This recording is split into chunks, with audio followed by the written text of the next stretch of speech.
Okay guys, I'm back canning. Today is going to be a little something different, okay? I actually looked for ideas for this online and there is nothing. I don't think anyone has ever canned alligator, but I'm about to do it today, okay? So in October for my daughter's 13th birthday, we took her alligator hunting and we have a crap ton of alligator, okay?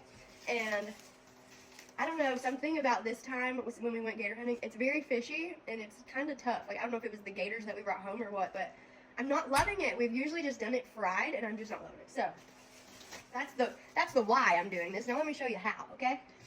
To make this a little better, I've had this sitting overnight in the fridge with some tomato sauce, literally a whole container of Creole seasoning, and some Lowry's seasoned salt. So it's just been marinating in this, and I'm just gonna dry pack this into the jars and can it up.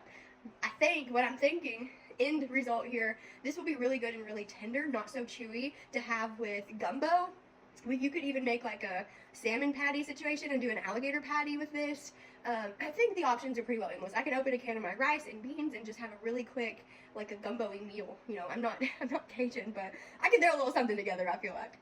Today we're using the quart jars for meat, and this is gonna have to be pressure canned for 90 minutes.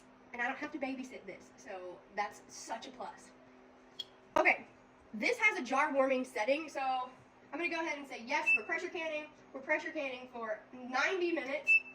My old school canner, you have to tell it at what poundage. You have to keep it at pounds 90 minutes for 10 pounds of pressure. This does the amount of pressure by itself. You don't have to tell it that.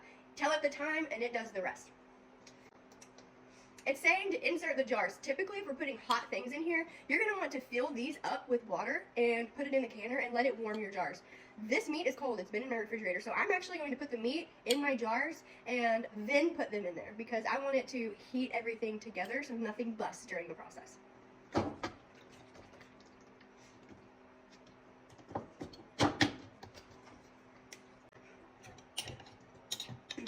I'm going to take a knife and really shove everything down. Make sure there's no air bubbles because as this pressure cooks, it's going to sink. It's going to really compact. And see, I can get more in there. Take your little vinegar on your paper towel. Be sure to wipe those rims really good. We're going to put our lid on, and don't forget, we have some headspace, and this is only fingertip time. Let's do that until the canner's full. Okay, it's went through the 90-minute pressure canning process. Plus, it went through like an hour and a half of cool down, so we're ready to open it. Always make sure this little, ow, it's really hot.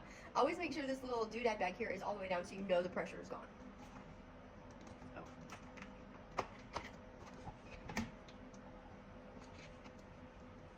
Oh, it smells so good. Look!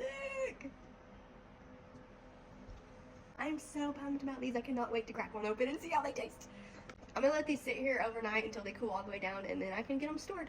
Bye.